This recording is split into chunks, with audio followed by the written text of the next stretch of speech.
Sa update sa patuloy na tensyon sa Eastern Europe, kanya-kanyang padala ng mga puwersa militar ang ilang mga bansang miyembro ng NATO matapos magsagawa ng joint military drills ang Russia at Belarus sa mga border nito na kinasasangkutan ng live fire exercise kung saan ang Russia ay nagpakawala ng mga supersonic at hypersonic missiles nito bilang babala umano sa NATO. Alamin ang buong detalye mamaya. At sa Middle East naman, ang Israel ay muli na namang naglunsad ng matinding airstrike sa Gaza kung saan hinati sa 5 wave ang nasabing atake. Todas naman ang mga miyembro ng Hamas nang makasagupa ito ng IDF sa loob ng isang tunnel. Kaya't para malaman ang buong detalye ay tumutok at makinig na mabuti. Sa update sa patuloy na tensyon sa pagitan ng Russia at ilang mga bansang miyembro ng NATO, isinira ng Poland, Lithuania at Latvia ang mga border nito sa Belarus at Russia. Ito ay matapos magsagawa ng joint military drills ang Belarus at Russia sa mga border nito. Sa drills ay lumahok ang mga tangke, missile system, fighter jets at iba pang mga assets ng Russia at Belarus bilang pagpapakita ng kanilang magkasanib na opensiba at depensa mula sa paglusob umano ng NATO. Kitang umuusok ang training ground dahil sa mga tangke at missiles ng Belarus at Russia. Well, this is a show of strength from Russia and Belarus at a time of tension that is happening right on NATO's doorstep. This training ground is only 150 kilometers from the border with Lithuania, NATO's eastern flank, and at times the sound from these exercises is absolutely deafening. There is plenty of gunfire. Russia and Belarus say they are practicing how they would respond to an attack by a NATO member. Sa ibang lokasyon naman, ang Russia ay nag-deploy ng mga Iskander missile system nito habang nagpakawala din ito ng Onyx na isang supersonic cross missiles 217 nautical miles mula sa target nito.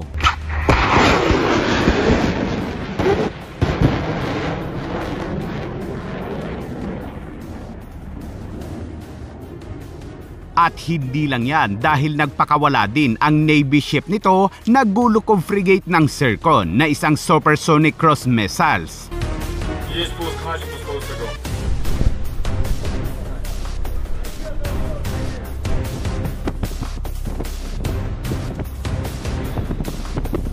Ang malakasang joint military drills na yan ng Russia at Belarus ay malinaw umanong isang babala sa ilang mga bansang miyembro ng NATO na patuloy na sumusuporta sa Ukraine. Kaya naman ang Poland, Lithuania at Latvia ay nag-deploy din ng mga puwersa sa mga border nito na handa umanong tumugon sa mga banta.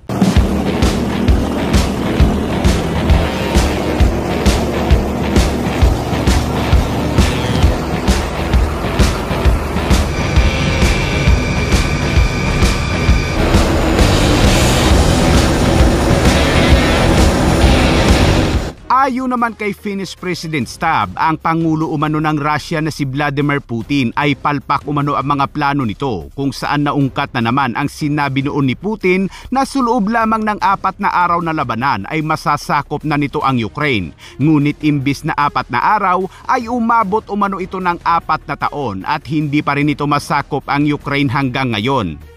The aim was to take over Ukraine in a special operation in 4 days. Here we are. 4 years into the war.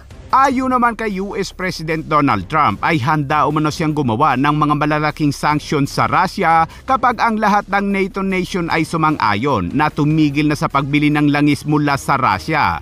Tataasan din umano nito ang taripa para sa China dahil ang China ay mahigpit ang pagkakahawak umano nito sa Russia. Kung susundin anya ng NATO ang sinabi niya ay mabilis na matatapos ang digmaan at kung ayaw naman ng NATO nation ay sinasayang lang umano nila ang kanyang oras at lakas. Samantala, lumipat naman tayo sa Middle East mga kabayan kung saan ang puwersang panlupa ng Israel ay nakasagupa ang mga Hamas sa loob ng isang tunnel. Ayon sa report, 11 Hamas ang kanilang tinodas sa isang combat operation nang magkaharap ang mga ito sa isang tunnel sa Gaza. Kasunod niyan ay naglabas muli ng anunsyo ang Israel na maglulunsad dito na matinding opensiba sa Gaza. Kaya naman dali-daling lumikas ang nasa 300,000 mga sibilyan mula sa Gaza dahil kapag nag-anunsyo ang Israel ay asahang mayroong mangyayari. At kinagabihan ay nagsimula na nga.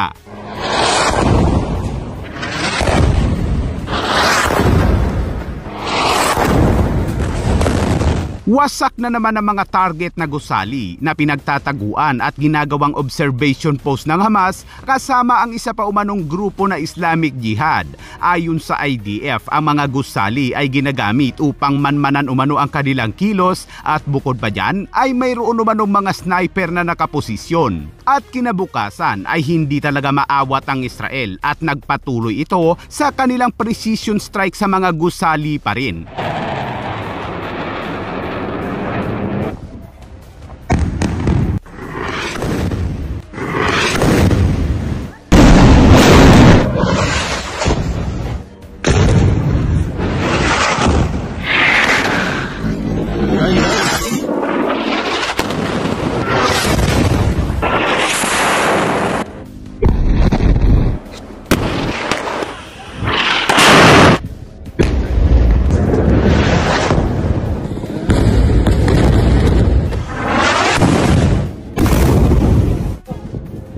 يا ولدي